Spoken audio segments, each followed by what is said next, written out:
Obviously, when it comes to something as open-ended and confusing as the Upside Down, you're going to get a lot of different and very interesting fan theories. In my discussion video on 11, I briefly mentioned that the touch between 11 and the monster, which created the bridge between the two realities, possibly create a bond between the two dimensions, which share qualities unequally. The reality of Earth that our characters exist in Season 1, let's just call it Earth 1, gets distorted by this rift, with both the Demogorgon, 11, and Will using powers and features that are more common to the Upside Down and bring it into Earth 1. Although we don't know what the Upside Down looked like before the rift, the same can be said for that dimension. When Elle created that rift, she brought properties of Earth 1 to whatever dimension the monster is from, thus creating a mirror image of our own world, but in a dark place where life other than the monster and its offspring could not survive, or at least not very long. This is an interesting line of thought that maybe view the Upside Down in a completely different way. I read some even more exciting and perplexing fan theories since that video that seem pretty crazy but actually believable. The arguments for these theories, or their own interpretations of these theories, were very well articulated, so I thought I would explore them in a video.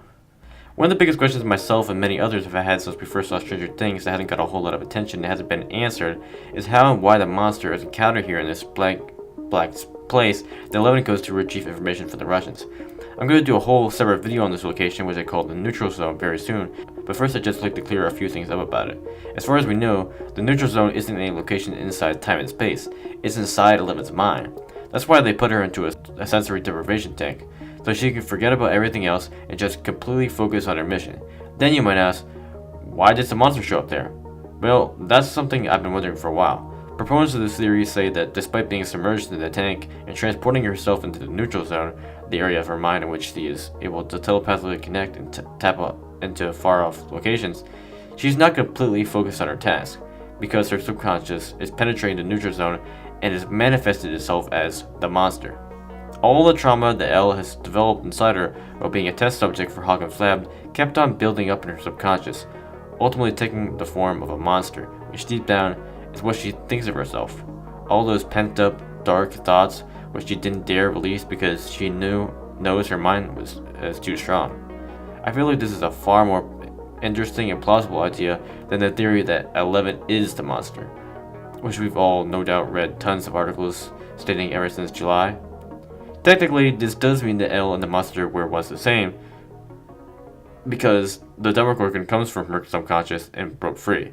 But rather than them two being the same person, Elle created the Demogorgon and accidentally set it loose. This explanation on how and why a Lovecraftian creature just suddenly shows up in the neutral zone of her brain makes a lot of sense. Now, what does this have to do with the Upside Down? Well, until now, I've thought of it as a parallel realm that is a dark reflection of our own, like Mr. Clark says to the boys relating it to the Veil of Shadows in Dungeons & Dragons, or a realm that 11 changes to look like our own. But after thinking so much about the theory that I just described to you, I think it's more likely that the theory claiming that the Upside Down is inside 11's mind is true. When her subconscious had penetrated her consciousness just enough to present itself as a monster, her touch was essentially an acknowledgement to that dark part of herself that she often ignores and stores far off, almost validating its right to existence. So when the rift happened, the dark aspect of her mind was able to take a physical form, and the easiest way to do that was by copying Earth 1, and that's how the Upside Down happened. This all means that the monster and the Upside Down are both forms of the inner demons inside Elle that she couldn't control and let loose on Earth 1, all pointing towards the conclusion that 11 created both the monster and the Upside Down.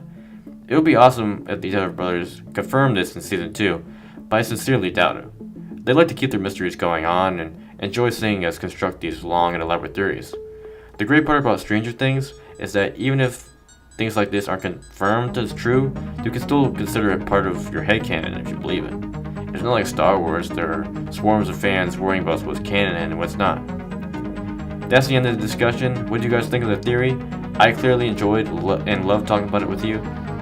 For more Stranger Things videos, subscribe to my channel. Thanks for watching. Bye.